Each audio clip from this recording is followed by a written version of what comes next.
Time once again for instant analysis on the YouTube and podcast homes for BamaOnline.com.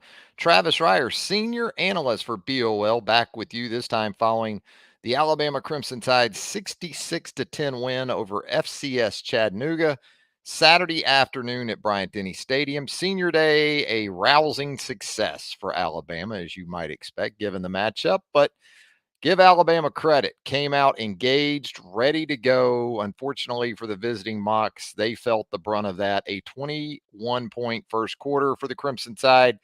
Jalen Milroe absolutely on fire, throwing the football early. Finishes 13 of 16 for 197 and 3 touchdowns in one half of work.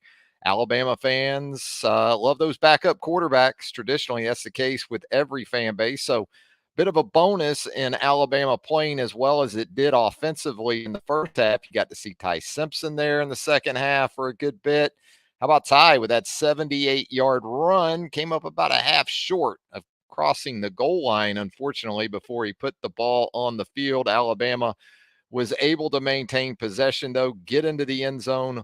One of 7 red zone trips for Alabama on Saturday that went for a touchdown. 7 of 7 in the red zone, 7 touchdowns inside the UTC 20. So Alabama now with 18 consecutive trips inside opponents' 20 that have finished in the end zone. Alabama defensively, good things to start the game. Second quarter, a little bit of a lull.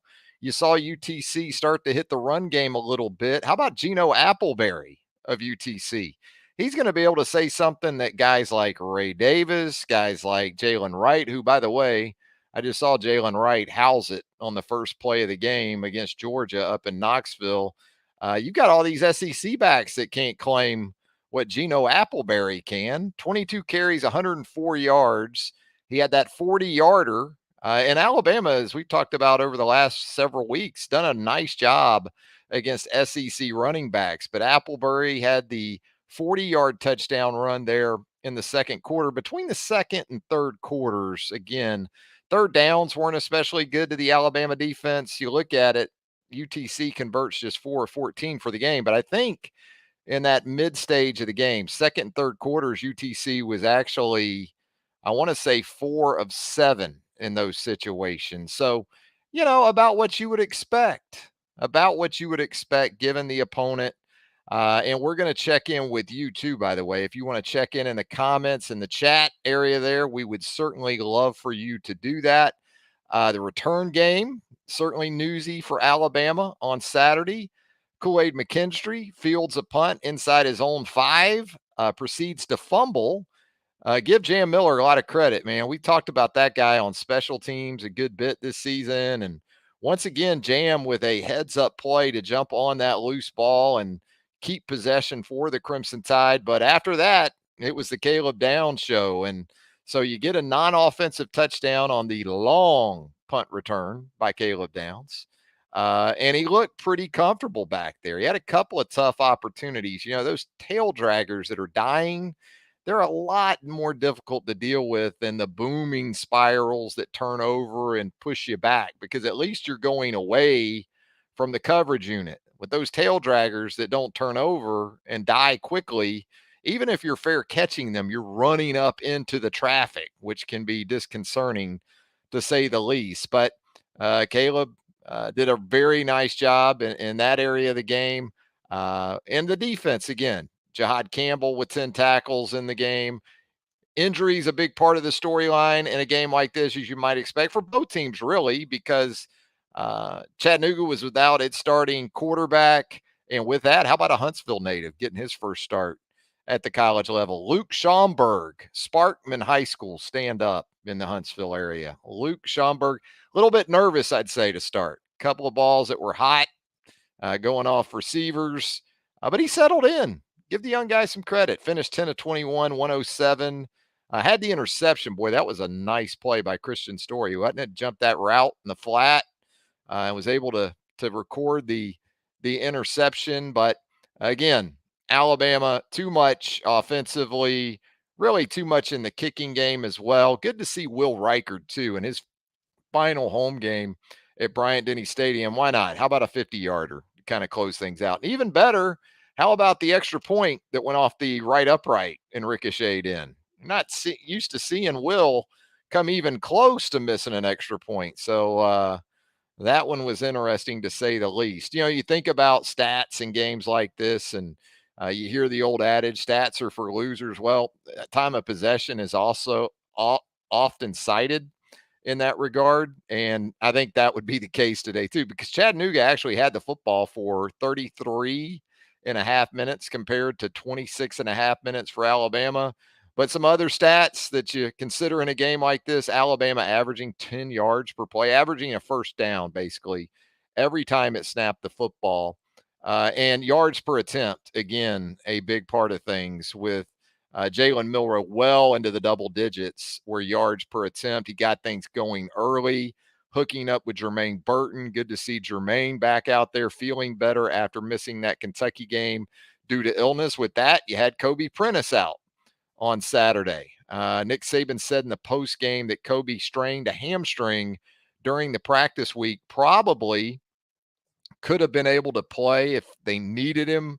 But again, with this kind of week, if there's any question with what you've got coming up next between Auburn and the Georgia Bulldogs, you get those guys right before this 1-2 punch that is on the horizon for the Alabama Crimson Tide. So we're glad to take your comments again here on Instant Analysis, and we'll get things going with our buddy Paul Witt, who says best performance by a team from Tennessee in the second half versus Alabama this season. Yeah, Paul, you probably, can't really argue with that. At least scored, right? You can say that for Tennessee Chattanooga. Kicked a field goal. Had that explosive play in the passing game, too, to Watley.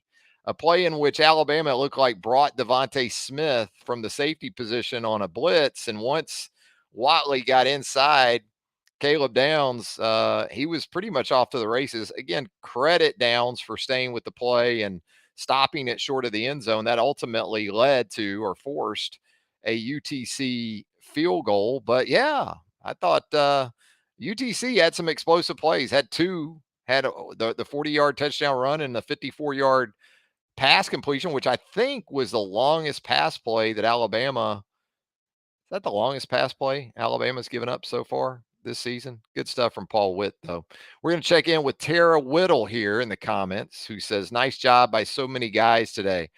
Roberts continuing to impress on OL. Millie looking nice and unfussed. I like that. Unfussed. I guess calm, poised, confident, sure of himself. Yeah, Jalen has certainly reached that point, and give his offensive line some credit too. And as you've done here, Tara, with pointing out Jaden Roberts, who continues to do a nice job. I think you had a couple of false start penalties today in the game. You saw some mixing and matching too. You saw Darian Dalcourt in there pretty early at the center position.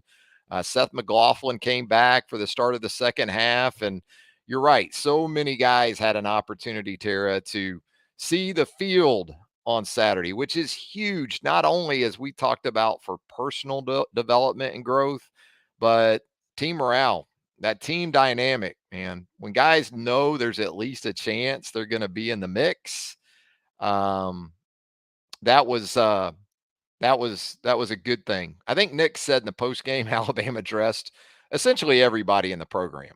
140 plus players dressed out, something like that. That's what Nick said post game, and was able to play a lot of them, and especially again in the second half. And as you got into the fourth quarter, it's always cool too, even if it's the last snap or two of a game, that at least some walk-ons get on the field. You saw Alabama kneel down mode there late, and some walk-ons were able to get their names in the books, at least checking into the game in that situation. So you like that for all these folks that have, been out there and largely unrewarded in a lot of ways, typically of what you see for every week players. So yeah, played everybody.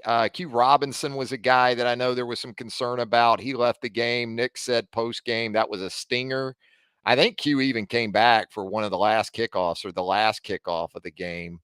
Um, so you were able to do a lot of different things with a lot of players. You didn't like Chris Braswell and what could have been his final game at Bryant-Denny Stadium, having to leave due to the targeting penalty there in the first quarter. But the silver lining there, of course, was that it occurred in the first half. So you will have Chris Braswell next week. But a lot of young guys for sure out there in the second half. You think defensively, Edric Hill, Jordan Renaud, Bray Hubbard, Jake Pope, Des Ricks, Antonio Kite, Tony Mitchell, a lot of those guys on the defensive side. You think about the offensive side, really got deep into the offensive line in the game on Saturday. Came with Miles McVay at right tackle with the twos. You had James Brockermeyer in there at the center position. Olas Alinen on the touchdown run. I think it was by Justice Haynes with 2 touchdown runs. Richard Young with a touchdown run. Olas pulled out, got a nice job sealing back inside.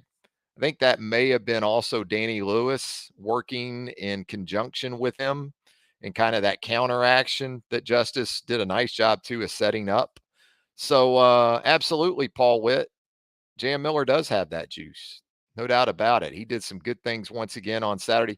What I liked about that sequence there in the first quarter, too, Paul, and I'm sure you'd noticed this, was that he recovered the fumble and then he got the football on the ensuing possession. And then he hit an explosive right after that. So good to see guys that put it on the line on special teams rewarded at their primary positions. And we saw that with Jam Miller. So, all in all, you essentially got out of this game what you wanted.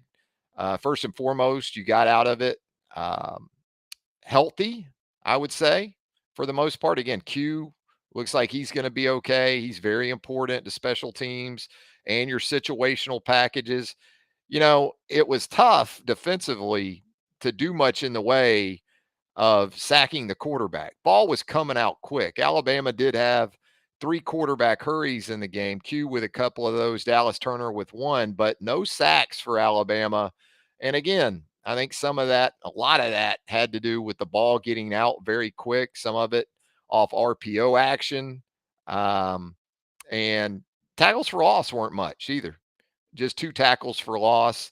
But all in all, you get out of this what you needed to. You play a lot of people, you stay healthy. Be interesting coming up this week. Checking back in with a couple of guys on defense, right? Deontay Lawson, Jalen Key. Nick talked in the post game about how important they are, not just to the defense in what they bring individually, but as far as communication on defense. And it was an opportunity too Saturday to kind of move some guys around. You saw Devontae Smith in the game at safety. He played some star. Caleb Downs played some star. Malachi played some star, it looked like. So you were able to kind of play around with some guys. And that's not just important in terms of, again, big picture growth, but if you have an injury or two coming up here, you need to have guys that can seamlessly move into those roles. And maybe you're looking at some things with some guys at specific positions that might fit upcoming matchups better than what you have used for the most part this season. Maybe you look at Caleb Downs and say, you know what, against Georgia and those tight ends are the way Georgia likes to play and the physicality Georgia plays with. We might need Caleb Downs at the star position on early downs anyway. Get him up in there and kind of almost a hybrid linebacker role, and he can certainly handle that. A very good tackler, physical player for a true freshman. So you're taking into account a lot of different things, I think, when you get an opportunity like this to play a lot of different guys. What else do we have here? Joe Hall. We must get Haynes in that Auburn and Dog games. He looks scary good. He did look good. I thought Jace McClellan looked good too, though. Jace had a couple of explosives, averaged over 10 yards per carry, which you would expect against an inferior opponent like this. But you still got Roydell Williams, who's deserving of touches. Um, Jam Miller that we've talked about. It's a very good situation. When you think about this running back situation now, Joe, compared to some previous years when you were cross training or just outright putting defensive players like Demoy Kennedy from linebacker to running back, or you were looking at maybe more of some slot receiver types like Christian Leary and working him in there in the backfield just a couple of years ago. That was 2001, right? You had Brian Robinson. He was beat up at the end of that season. So you were trying to just plug holes as best you could from a depth perspective. You don't have that problem this time around. Jace looks pretty healthy. I say Roydell looks really healthy. Jam looks good. I think Jam may have a little bit of a shoulder thing going on. Justice, too, though. He's got that elbow brace. He's got an elbow issue of some kind, it looks like. So it's nice to be able to spread the wealth. But sure, if you get some opportunities with Justice Haynes, put him in there and see what he can do. Tara checking back in. Campbell continuing to show brilliance. 10 tackles, I think. That's right. We talked about that. 10 stops for Jihad. They had the misfit on the long touchdown run uh, by UTC on Saturday. I need to go back. We'll outline that on second watch tomorrow at BamaOnline.com. And they need Deontay. I don't think anybody would doubt that. So again, one of the storylines, big storylines for this week and the next week, Deontay Lawson's availability, Jalen Key's availability, because those are big pieces to the defense, no doubt about it. But Jihad is certainly rounding into that guy that you feel like is an upper echelon SEC linebacker and a guy that can play all three downs. He can run the show if you need him to from the MAC and the dime, and he gives you that versatility, no doubt about it. Paul checking back in. Braswell with the strategic first quarter targeting penalty to get suspended, to get a senior day curtain call, stay healthy, and not be suspended for next week. Yeah, I think there were some Alabama fans at that point, Paul, that were like, how about all of our top guys just go ahead and take the rest of the day off when that one went down with Chris. Um, Tara says that poor quarterback for UTSC was like a deer in the headlights when Braswell closed on him. Unfortunate play. It was. I mean, all joking aside, football's a very dangerous sport, as we know. And I've seen a lot of approaches to Alabama's edges this year, but I haven't really seen one where you essentially leave one of them unblocked. It almost seemed like Chris was surprised himself and he was like, oh, wow, I got to go ahead and finish this guy off. And so, I think it was, you could very much say that was a freshman moment that Luke Schomburg won't forget anytime soon, especially as a Huntsville, Alabama native. Good for Luke. Got through it okay. That was a big hit. Nick said after the game he thought that Chris had his eyes up, but with the blow being to the helmet or to the head, it's going to be hard to get that one overturned. Whatever, like we talked about with Kentucky last week, 3 or 4 plays that we talked about on second watch for Kentucky last week. The call on the field is going to be tough to overturn in a lot of instances. And I think that was the case with that one. When you saw it in real time, you thought, well, this might be it for Chris on senior day. And unfortunately for him, it played out that way, but no doubt about it. If it had to happen, for any Alabama player, especially guys in that top 40, 45 players on the roster. You first and foremost wanted Luke Schomburg to be okay, which he appeared to be. But secondarily, as far as the eligibility for the Alabama player for Chris Braswell, you wanted his eligibility for the next week from the outset of that Auburn game to be intact. So there you go. Alabama 66, UTC 10. We're going to keep this one probably a little shorter this week. Again, we'll have second watch where we get a little more in depth with it coming up on Sunday. But if you got anything else you'd like to point out or talk about, we can do that here in the closing moments of instant analysis. A lot of guys, again, with a lot of opportunities. Jam Miller, 6 carries, 77 yards, had a long of 45.